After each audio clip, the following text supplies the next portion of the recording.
So everyone, it is Mike Levin on Wednesday, March 18th. Happy St. Patrick's Day, for what it's worth.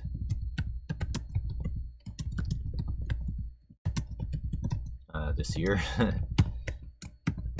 I'm going to try and provide a little bit of escape from the day-to-day with this streaming work session. This is a streaming work session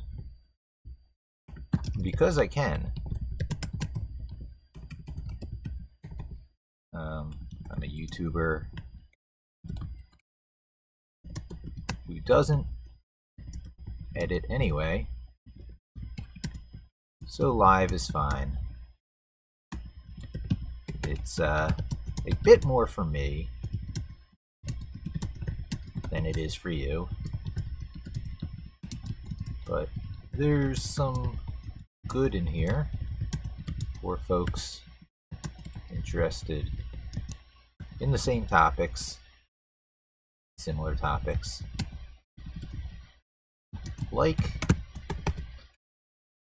getting proficient in Linux, the Windows 10, the WSL2, the Ubuntu, and the MS Store. So anyone who's not doing that yet, get doing it, because Linux is going to be part of standard Windows very soon. And being on Linux is really awesome.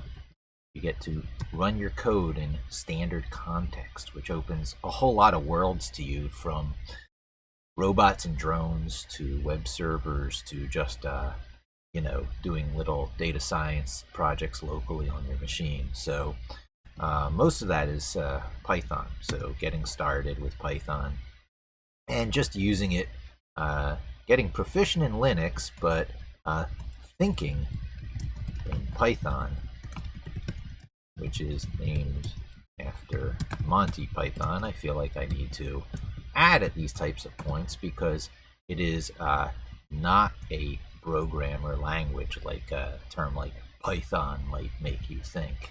It's more like a artistic thinker, expressive language.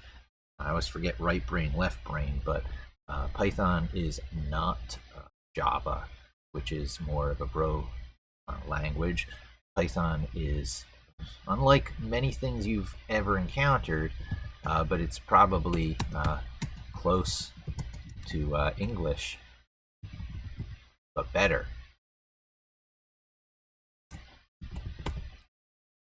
And getting proficient in Linux, thinking in Python, baby step beginnings. Vim, that's what I'm typing in, which is control over text for life. Control text for life. And then the final thing is Git, what you'll find me using here on an everyday basis, and it's just basic proficiency with Git. Personal code safety and undos. And we'll get into all of that, but these are just the basic things I use every day, and together they are Linux, Python, Vim, and Git, which I sometimes think of as the platform LPVG, like this. I doubt it'll ever catch on. This is where memes and monikers sort of kick in. And in the past, there's been platforms that are LAMP, which is Linux, Apache, MySQL, and usually PHP, but it's also Perl, Python. It's one of the P languages, and sometimes Ruby. Ruby is often an honorable one there. came quite a bit after the LAMP stack itself. But the LAMP stack is mostly over. Took over. I should say, let's just put in Node, because Node works independently of Nginx, I believe. Nginx and node.js took over for Apache. Oracle bought MySQL, and even though it's still FOSS, it's tainted. Same with Java. And you can see that in the legal battles that are going on. There's always a legal battle. Currently, it's between Google using Java as the programming platform for Android and Oracle owning the original Java now that they bought it from Sun after its discorporation. Anyway, I could go on for this forever. Linux, Apache, MyPHP, MySQL, and the P language. So of these, Linux is still 100% applicable, more than ever. And while PHP and Perl have taken a big dip, of these, Python is still 100% applicable. And more than ever, don't need to repeat it. And so what else has changed that sort of gives you context here? Database layers, components, whatever you want to call it, the database has become optional and lots of alternatives.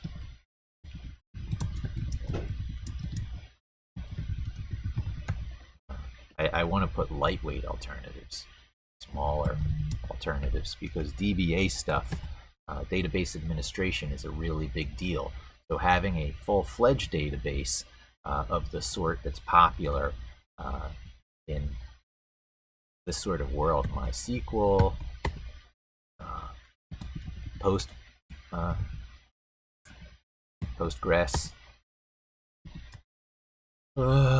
We get into more of the key value pair databases like Redis. These types of things, MongoDB, these types of things back end. They back end larger systems, but smaller alternatives, especially in the Python world, include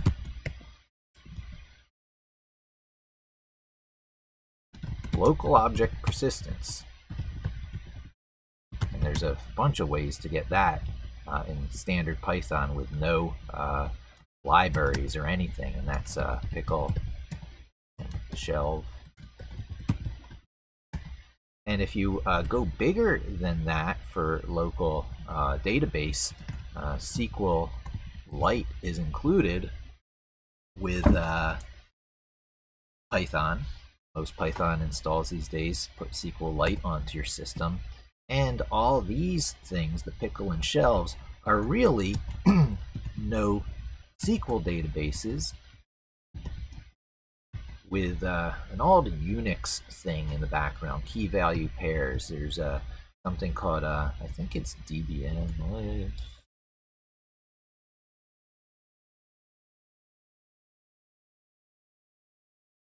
Unix DBM, I think it is.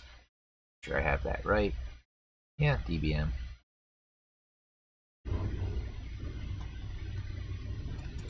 Or key value pairs. And that NoSQL stuff, you can change the backending to things like Redis and others for scaling. So it's very common to sort of forget the database layer portion in defining your new stack. So I'm going on a little bit of a tangent today, but what I'm going to be doing is incorporating the work from yesterday which I've been working on in an IPython notebook, and it already is sort of an extraction. I created a new directory. This is actually being loaded out of, you see I was in Surveyor, but I created a new MLSEO repo, which is public in GitHub. You can find it. That's this IPython notebook you're looking at right here. And it already is an extraction of the MLSEO file that I had over in that other project, Surveyor. I'm in the process of just formalizing the extraction, the externalization. You might have heard about externalizing parts of projects. It's a very common thing to do because when you start out programming in Python, you do a bunch of stuff that's in your main programming file, and then you start breaking out functions here, like this SERP one I'm about to move over. I'll do that right now.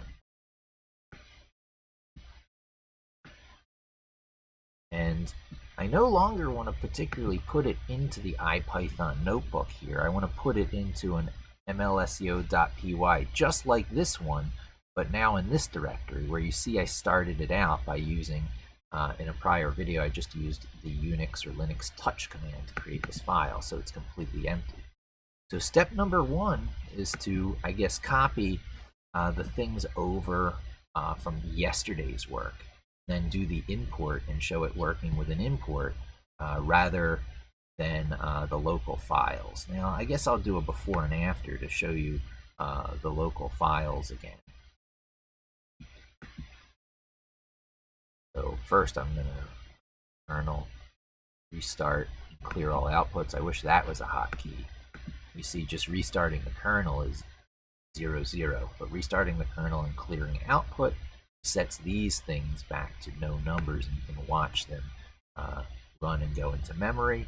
This first one does all the library imports and does some setup work. Then this next one just puts a couple of functions in memory, the two simultaneous crawlers, one which just does page fetching from a list, the other which actually crawls a site using the page fetching from a list in order to seed the process.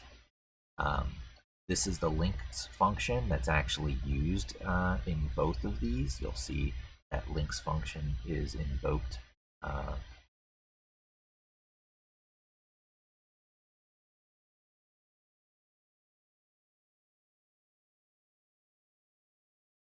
well, this one is fed the link of pages. These are the suspect pages, so it's actually separately called here. But here, you'll find it right there. It's part of the concurrency thing here.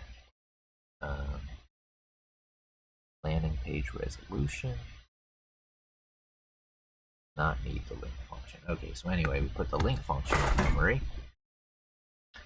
And this will perform a one-page crawl. Now, one of the things I want to do at this point is these one-page crawls, even one-click crawls, they're not one-page crawls, they're one-click crawls. So from the seed site you're putting in, it's going to visit every page that is linked to from that site.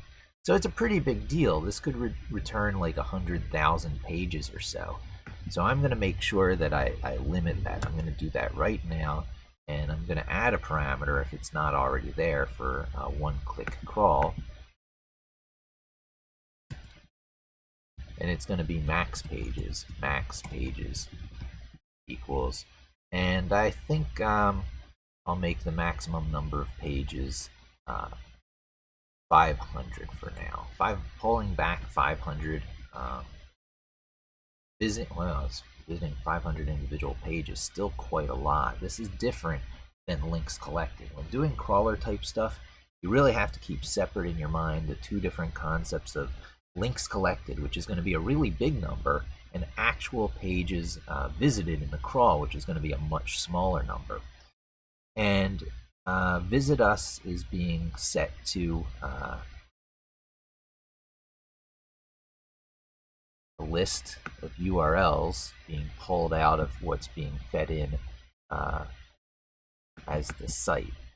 So site is now going to be go through the links function for everything returned, this becomes a list. So this list is if visit us is greater than max pages, which is going to be fed a default value of 500. In fact, this is pages visited in a one-click crawl. I'm going to do that at 100 for now. Visiting 100 pages is a really good benchmark. You can say 100 pages in the following number of seconds.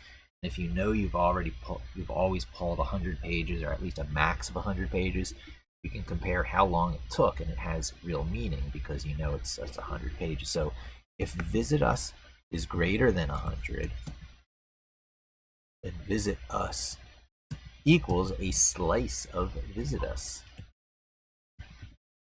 Remember slice notation. You didn't learn it from me, you'll be learning it from somewhere. 0 to the end, but there's a shortcut for the end, which is just leaving it blank. Similarly, there's a shortcut for the beginning of the slice, which is leaving it blank too, which is extra useful in this case because now we can go to a length of from the beginning to, it's not visit us, that would be stupid, max pages. So this is just going to become as long as max pages if visit us is larger than max pages. I put 100 in there. You don't want those hardwired numbers. So if visit us is greater than max pages, then visit us is only as long as max pages. It's a real easy two-line way of maxing out these functions. I'll put it back in memory. But now that allows me to do a maximum of, and you see if I leave it off, it's safe to leave off the max pages now, because it's always going to be limited at 100 unless you let it get bigger. And that's pretty safe to run now, except for the fact that not supported in the instances of list integer, greater than, between list and integer. So my greater than is an evaluation between a list and integer. So of course my list have a length function. So it's the length of visit us.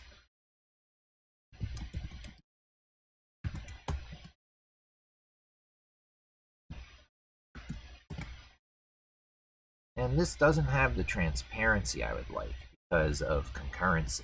And I may try and solve that today. One of my more interesting projects on the waiting for me is Dask. I don't even want to go search and show you Dask here because I'm interested in watching this asterisk go away. It's very reasonable to sit there and wait for a 100-page crawl, especially when you're using concurrency. 27 seconds for 100 pages. This is going to be great for testing today, and also for externalizing this as a function that can be generally used without too much worry. Now I am going to try a test. I'm going to unthrottle this for a second. I tend to not unthrottle it, but because I want to see the difference between that 27 seconds, and if I let more than 20 pages at a time go through, the removal of throttling.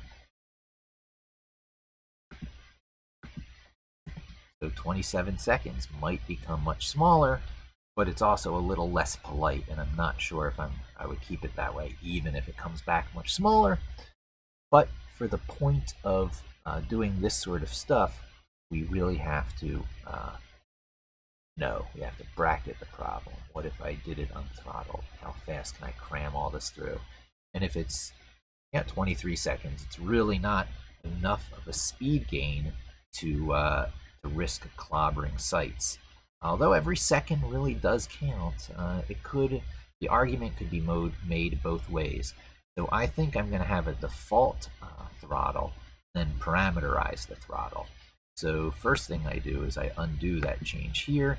I put size back in there. But now I'm going to do throttle limit. Throttle, throttle. The max pages total, max pages at once. Throttle.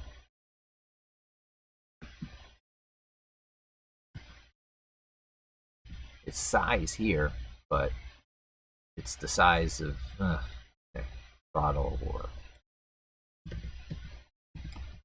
So now it should go back closer to that 27 second. See how reliable it is. 23, does it go back to the 27 seconds now that it once again is using the maximum pages at once, the maximum simultaneous pages of 20. This is like if you're using a multi-channel shotgun. If your gun has multiple barrels on it, how many bullets can you shoot at once at the web server, each one being a request? And look, it went down to 23. That's good. Okay, so there's probably caches in the picture. The first fetch, again, some not recently fetched pages, made it 27 seconds. Now it's being hauled at the local edge boundary of some content distribution partner, so it goes down to 23 on subsequent crawls. And then this is a way to, after the fact, go through all the responses that are returned and extract out the pieces you want.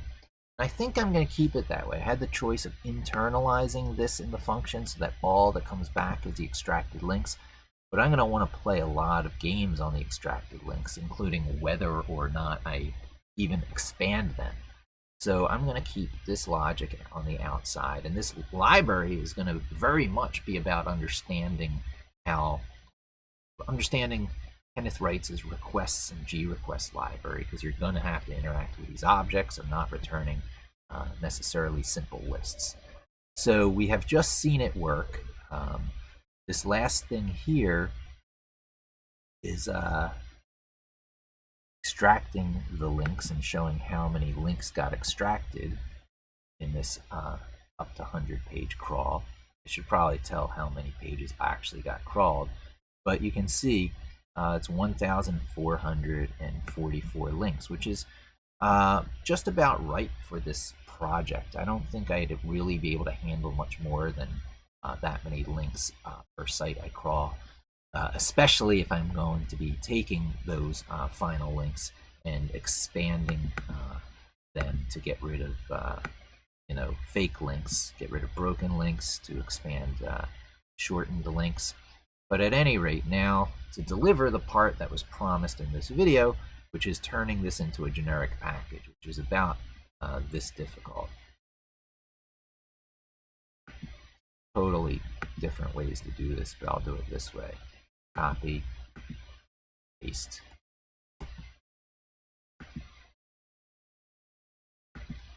Copy,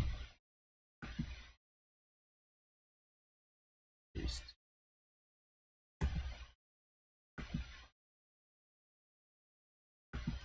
Copy,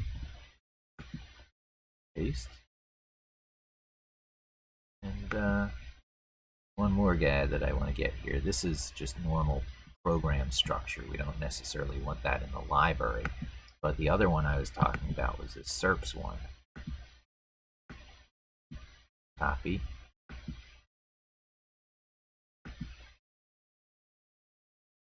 paste.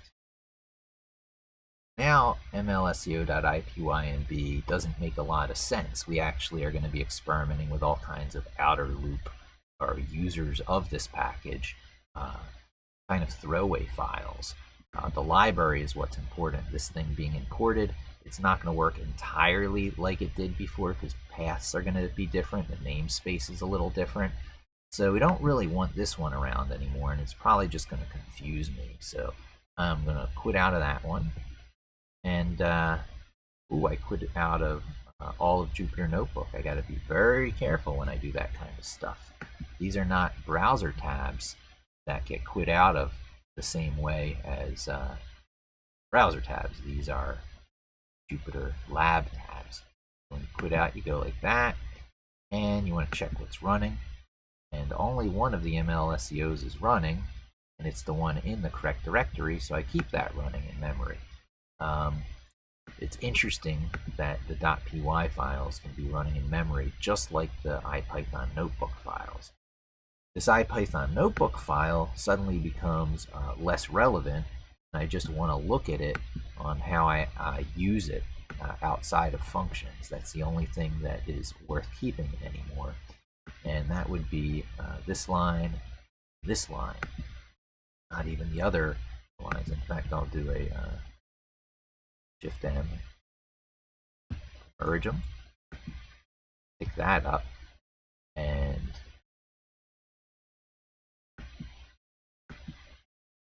make a new notebook in that location. Actually leave it untitled for now, because untitled is kind of perfect for this kind of stuff. And I'll quit out of this old MLSEO that has no longer much meaning. And then I'll start importing stuff. I'll be kind and, well, for now I'll keep it on.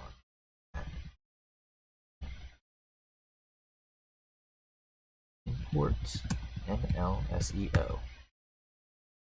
Now, there are namespaces. MLSEO dot one-click crawl site. There will be an error. And get everything right. There's going to be paths that have to be fixed in here in order for it to actually do this crawl. Although it might be making me eat my words. It wouldn't be taking this long if it weren't working. Okay, well, it's not working, but we can debug it. It's almost certainly going to be namespace stuff. Yeah, see, links is not defined. Some links equals this here has to have MLSEO in there. But it, well, by the way, that means it finished this part correctly. See how the error is pointing to something local? It's not one of these long errors that makes you trace through this file, that file. That is your friend. So now you can just Control-Shift-, I believe. Let's do it there. That didn't do it. That brought up the inspector. Cancel. Close. We don't need the object inspector. Did I do Control-Shift-I? Minus. Yeah, okay. I had it right. My fingers did the wrong thing. So now I can probably execute that, and it will tell me the same 1,444 links that were discovered. So it changes a little. The new crawl turned up 1,445 links. And so there you saw us successfully externalize everything that's necessary into this one little import MLSEO. And now you have access to this one-click crawl, which will pull down up to 100 pages, and which can include quite a number of discovered links. The response object, the responses object, by the way, makes you need to be aware of the implementation. This is the output of a crawl. It's a whole bunch of response objects from the Kenneth Wright's requests package. And you do things like list comprehension. And this is a magic line here. If you were to do that, these two lines, I don't think it takes too long to do this. Now that we're sitting on top of that final links, we can look at this in a few different ways to show you what that real magic is. So when it's done that way, it's 1,445 links. But notice, if I don't dedupe it, if I get rid of the curly brackets around it and turn it into a list object, it's 19,181. So set deduping is as simple as changing these square brackets to curly brackets. Now there's always more than one way to skin a cat. You can always go set and put an extra set parentheses around there, and it will in fact work. And it might do the internal optimizations to make that as fast as it possibly can be. But of course, the more concise you are in asking for what you want, the more optimizations can be done internally, and the faster it actually really becomes, and the easier it is to look at, so long as you get into the habit of knowing that what is often called list comprehension, because you remember, I'll show you one of my favorite tricks. You put down triple quotes. That's the same thing, by the way, as this, right? It makes no difference in Python. But now you can have 1, 2, 3, and I'll get rid of this, just know it's the same. That is a multi-line string statement. And to turn it into a list, you can just say split it on line returns. Now you have a blank at the beginning and end, which is the blank line here, blank line here. So you just use, again, those slices to go from a 1 to -1. And now you got a list, 1, 2, 3. So you can call that a list. And you can, well, no, you never want to use the keyword that's used for the actual objects, or else it overwrites it. So a list. Some people do underscore list because underscore is a valid start character. You'll see that a lot when people are making a single instance that doesn't need any special name other than the data type it's based on. But you can have duplicates in a list. But if you were to turn that into a set, it deduplicates, and that's the essential trick we're doing. It also gets rid of the order 1, 3, 2. So you got to keep in mind sets don't really care about orders, whereas lists do. Lists really care about order, and things get used for different purposes here and there. So that's a difference between a list and a set. I put set around that. I put just curly brackets around it. Does it do type conversion? That's a really interesting question. I don't know, because curly brackets are usually shorthand notation for dictionaries. And no, it does not like that. Okay, so that was a little tangent to show you what's going on there. We have successfully externalized MLSEO, and it's in a GitHub repo where you can access. Now, this original IPYNB has no more purpose in this whole process. I might look at it again here and there, but I am going to, yeah, there's no close and halt. I guess we just close that, and then we go into our running code. We close out, we shut down the IPYNB. Untitled is good, but now it's really usage. Name with the correct right click. Wow, this is like so interesting. Getting used to Jupyter Notebook in the browser environment. Right clicks don't work while you're in running mode, but right click does work while you're in this normal mode. So rename. This is a sample example. It's an example. Now this IPYNB, which I thought I deleted, I delete now. You know what? That's already in the repo, so I'm going to delete it this way. Remember, learn about Git. To the left is my notebook. It's in Vim, or journal, or diary, if you prefer. In the middle is always the browser. To the right is whatever my current work is. Keep going to the right, and you'll find my broadcast software. Good time to check on it and check on audio. Is my audio still working? I don't even know if I have anyone out there. Testing, 1, 2, 3. Wow, good.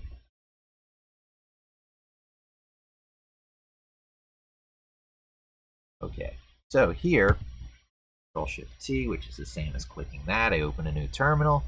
You'll remember I always drop myself directly into GitHub, which means I am only one CD away from whatever repository I'm working on. Git status will show you what's going on in there. This is the basic Git,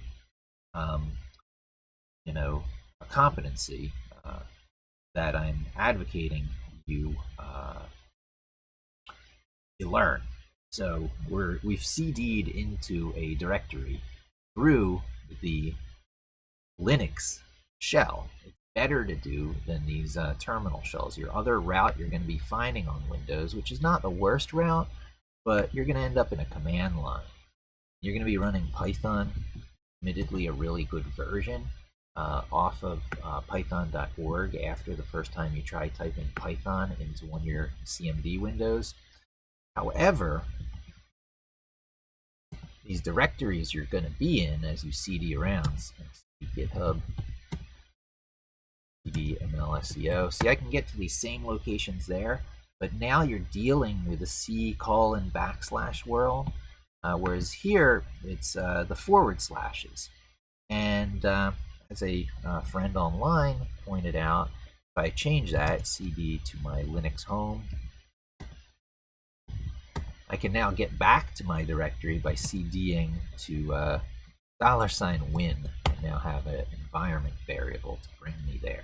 So even though it's got, it's /mnt/c/users, that is the Windows subsystem for Linux, the WSL way of mapping you into your Windows home directory, which is a better home to be using than the one that WSL itself gives you, because this path, first of all, it's obscured. Where is that on the Windows side? I don't know. Well, if you look at my well, no, I know what it is. Explorer. Explorer.exe current directory. So even though you can't see what that directory is, if you use Explorer to open current directory, you will then see your full Windows path name in here.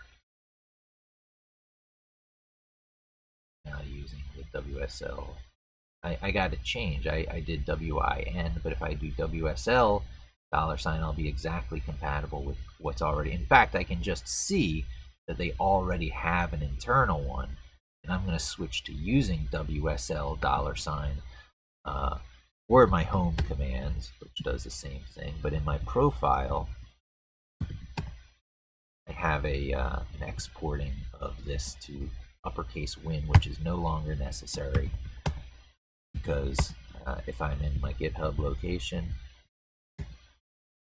I have cd $WSL, that the WSL system already built in that shortcut for hopping around. But at any rate, it's pretty important for me to be in GitHub and in my repo directories for the things I'm about to do, right? Which is git status, back to where I was. There's some things wrong here. We are going to do a git remove, because even though it has some history there of being developed, it's not being converted into anything I'm going to be keeping around. You can't change it IPYNB into a PY and have a continuous edit history. It's because one is internally JSON and the other is internally Python.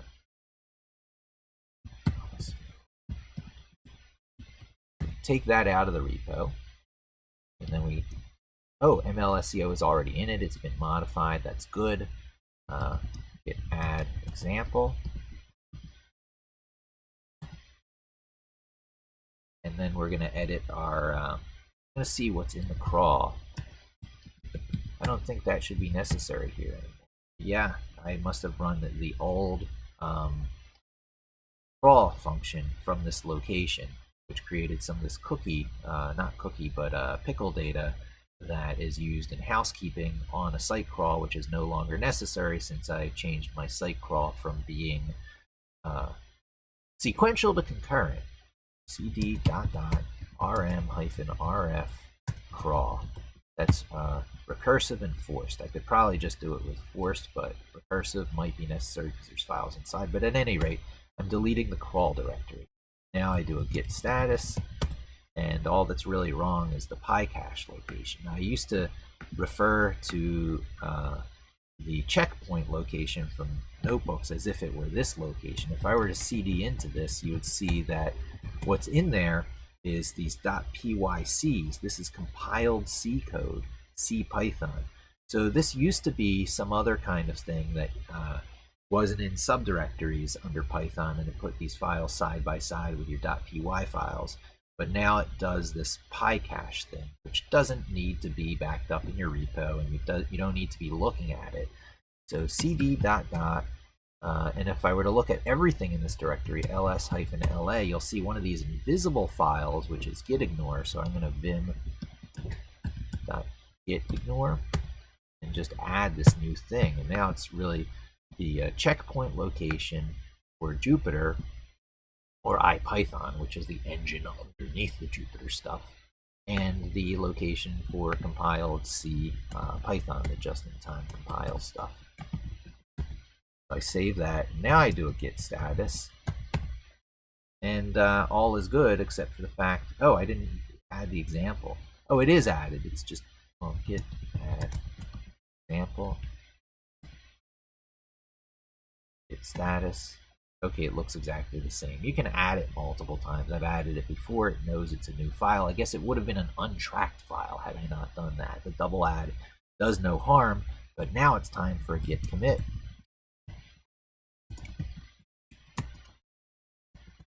Extracted MLSEO to package.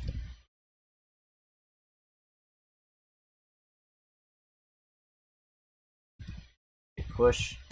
Should do it before and after, but take my word for it. It is now going to be on GitHub with those recent changes that I made.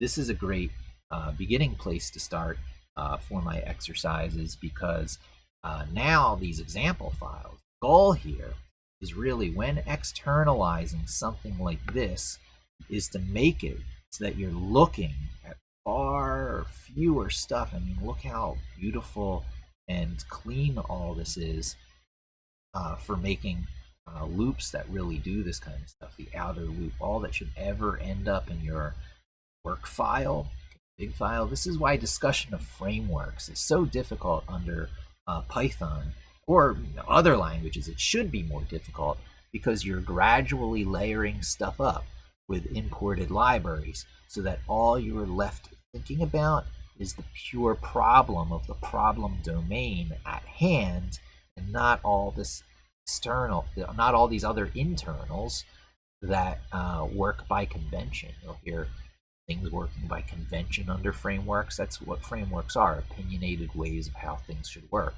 That all gets crammed in and sort of abstracted away here, so you're only ever using, calls to its methods and functions and properties.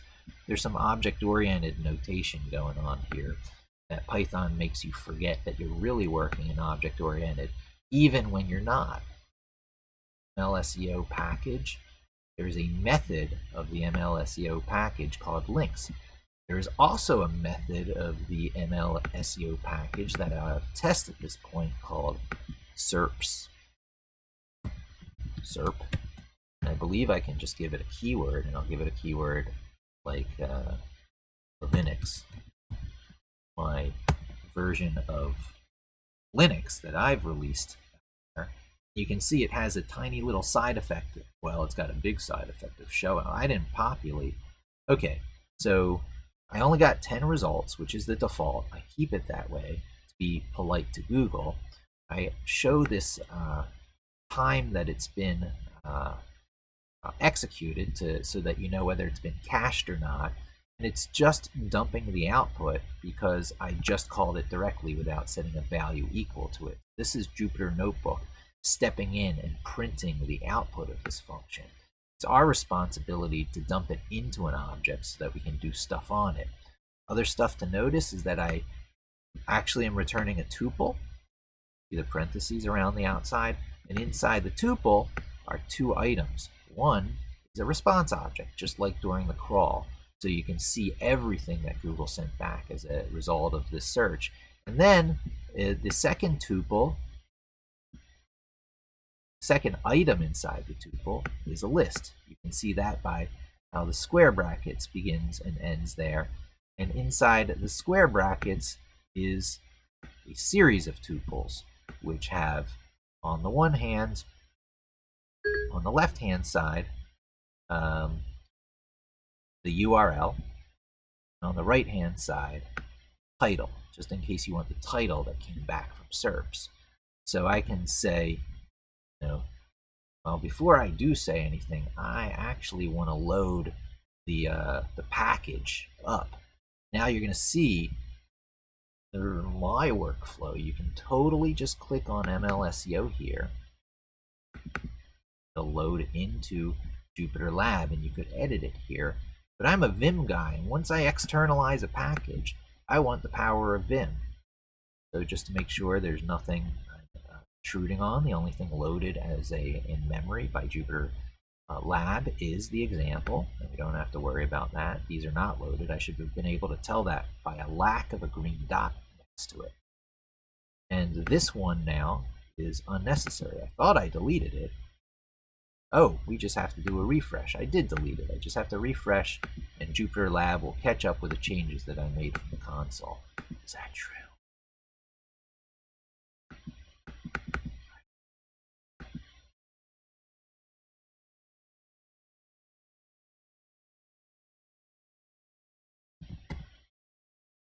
Yeah, the notebook is in there also. So I'm going to do git remove MLSEO.IPY.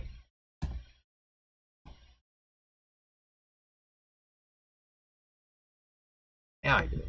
There it disappeared. Okay. You have little faith. Jupyter Lab is going to have some issues with working like an operating system, even though it's a web browser, checking status of things on your drive. The amount of responsibility for things going on here is pretty remarkable, and part of that movement of making your browser look and feel and be sufficient to do a lot of operating system stuff, so that as you get used to a platform is portable between actual host operating systems, which should always remain interchangeable so that you don't go obsolete. Browsers are here forever. Windows 10, Mac OS, all these platform-specific graphical desktops have a expiration date. Sorry to say, but you should be learning web browser and command line terminal in order to be obsolescence resistant. This will be around forever, guaranteed, as long as humanity is. And the web browser will be around for a very, very long time. We see its interpretations on the mobile platform. It's a little different, but not terribly so. It's similar enough that the web browser is going to become the long-term, cross-cutting of the decades unified graphical user interface. Windows is not. However, you can get used to your Windows environment today, so you can do little tricks like snapping things into position like this. Things outside your Windows or outside your browser windows are generally, they belong to the operating. Anyway, I'm going off on a tangent. Let's take a look at our functions. Since I told you that's what I wanted to do. Vim MLSEO. Now I can just tab because there's not an IP1 there. I'll do Control minus. It could be used to be a little bit smaller here for these purposes. I'm going to find def SERP, and I'm going to see num equals 100. That's my parameter. I could probably have auto-discovered these parameters here, maybe even in Jupyter Lab by hitting a tab and nope, and tab num equals. Yeah, there it's discoverable, but you have to start typing. Num equals 100, and watch the difference. I'm going to put it into something. SERP. SERPs, plural. SERPs equals that. So the SERPs for Linux are now held in here.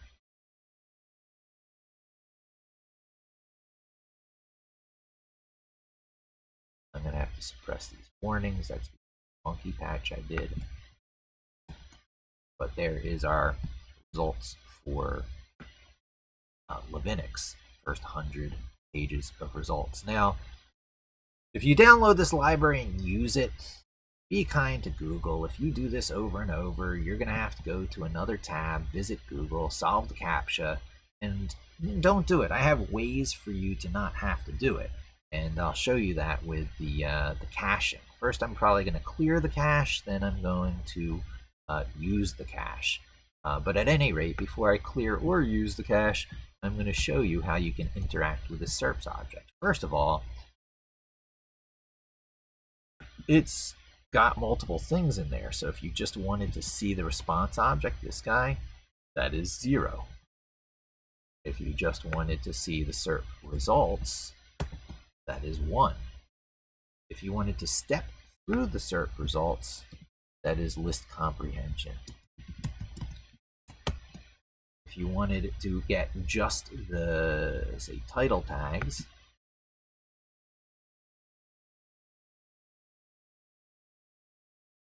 that is the second object with a 0 index, that would be 1. So here's our title tag, top 10 results. I mean, top 100 results. If you wanted more likely the URL, that would be 0. Okay, so we have the SERPs in the external library. I can edit the external library here. And now I am going to double check my cashier situation. Cashier is the thing that's my first line of defensive caching. There are several lines of defensive caching, by the way, but I will check my first line of defense.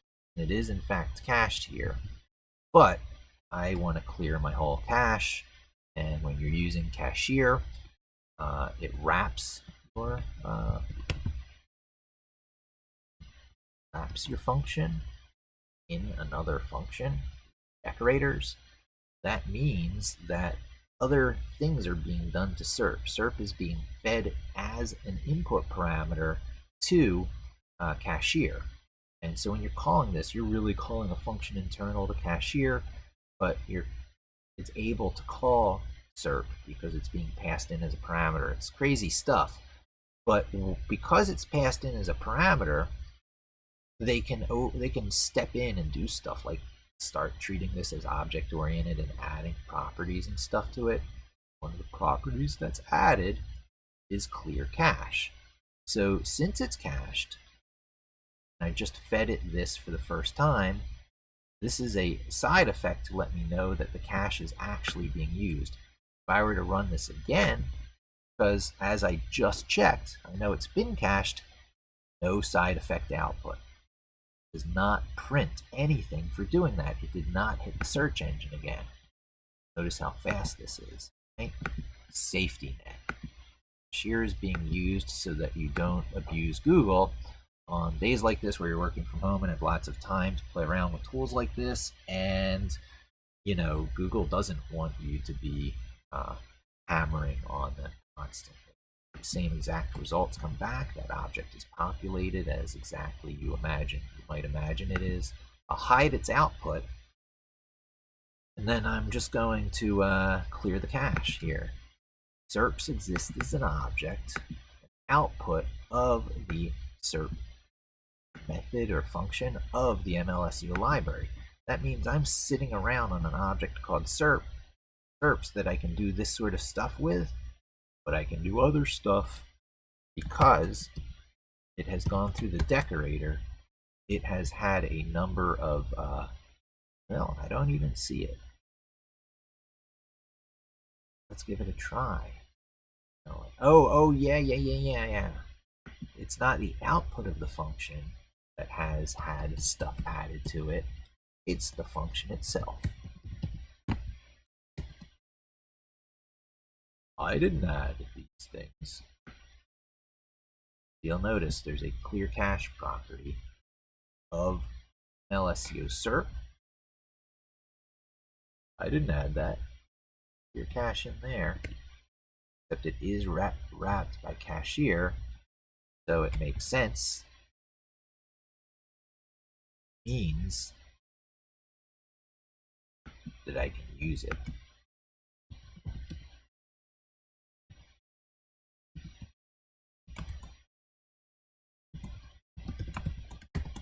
I have just cleared the cache so that this query looks like it has never been executed before, along with every other query. And every SERP that I run now will take a bit of time, have its side effect output, but will finish faster because it's not, the cache is small, so all my experimenting in the past has been wiped out and it has a smaller database in the background.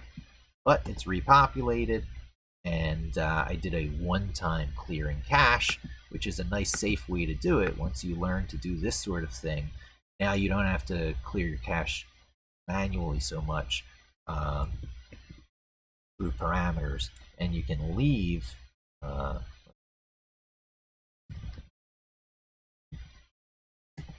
wow, I don't even have clear cache stuff in here. That's going to have to be in the outer loop. But that's neither here nor there. That is a very successful externalization of a library. 2 spaces for PEP8 compliance. I'll be doing a whole thing on PEP8 in the future, and this sets me up really well now for creating the actual outer loop that I want to for the project that I'm working on. I have the ability to grab the SERPs. I have the ability to expand links. I'm going to try and expand only external links, which will be a good experiment. And then maybe only those that meet a certain qualification, so that I'm not spinning my wheels. There was a video yesterday that never quite finished the expanding of the component of these links that it found that were off-site links. So amongst these are both on-site and off-site links, and it's going to be important for me to focus on the off-site ones for URL expansion, if I even allow URL expansion to happen as a regular part of this process. But now I'm rambling. I'm thinking ahead to the next project. This is absolutely mission accomplished here. And on this very unusual, in these unusual times, I figure I want to give you some better ways to spend your time than binging on Netflix.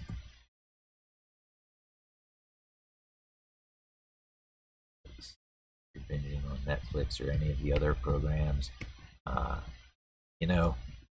Alternative to learn Linux, Python, Vim, Git, and a little SEO with Mike Levin. With Mike Levin streaming.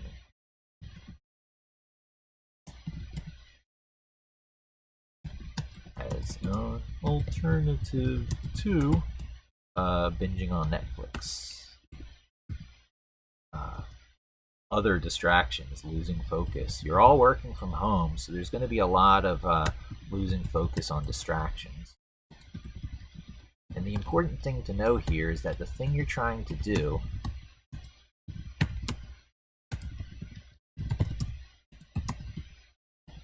should be as love-worthy as anything else you could be doing in your life.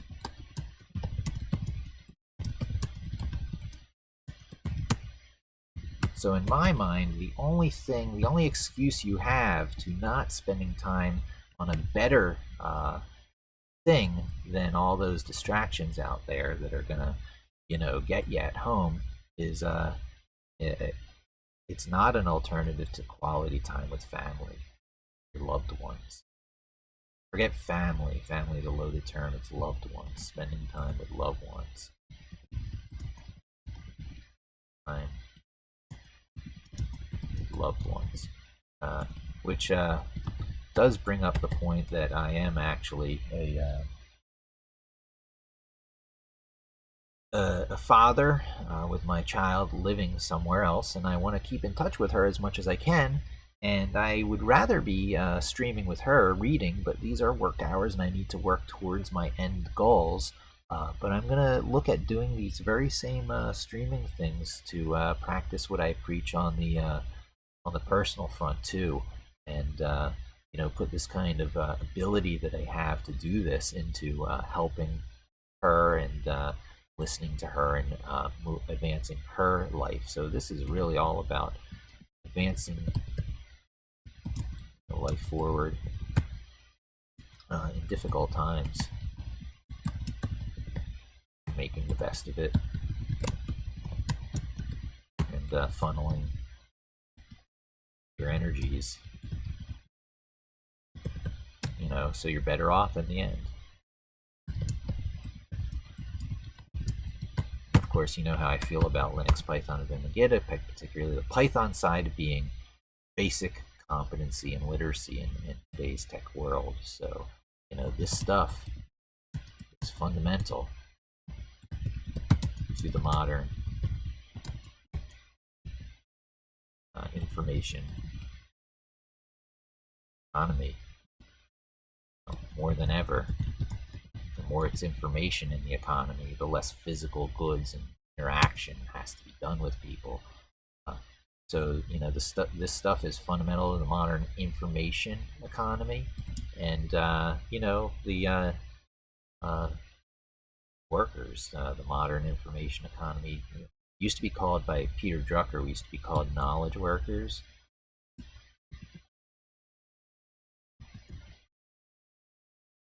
But I don't even think knowledge workers is as appropriate anymore because of Python, because of things like it.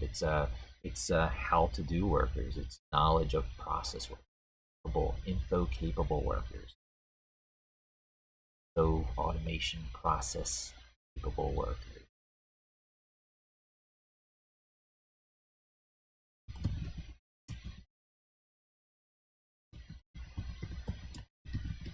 That's what we are.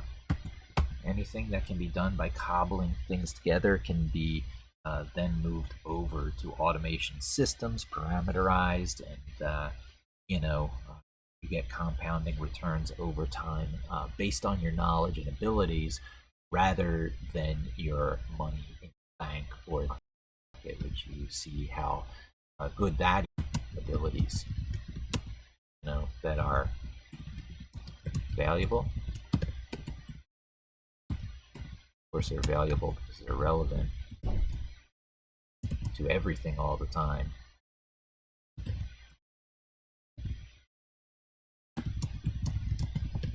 It can't be taken away. Of course, except by things that if those get taken away, you got bigger problems. So investing in yourself is always worth it. That's what's driving this, billions of dollars training market online. But as you see, there's plenty of ways to do this stuff just by following along and seeing people are doing it in their work. So that's good for right now. Concurrent viewers too. There's been people who've been along with me for the ride. That's pretty amazing. I might do another stream. However, this is the point at which things do in fact start to get proprietary, and chances are I'll drop off and not be back for potentially a few hours. So thanks for joining me. Hope to see you again soon, and don't forget to subscribe.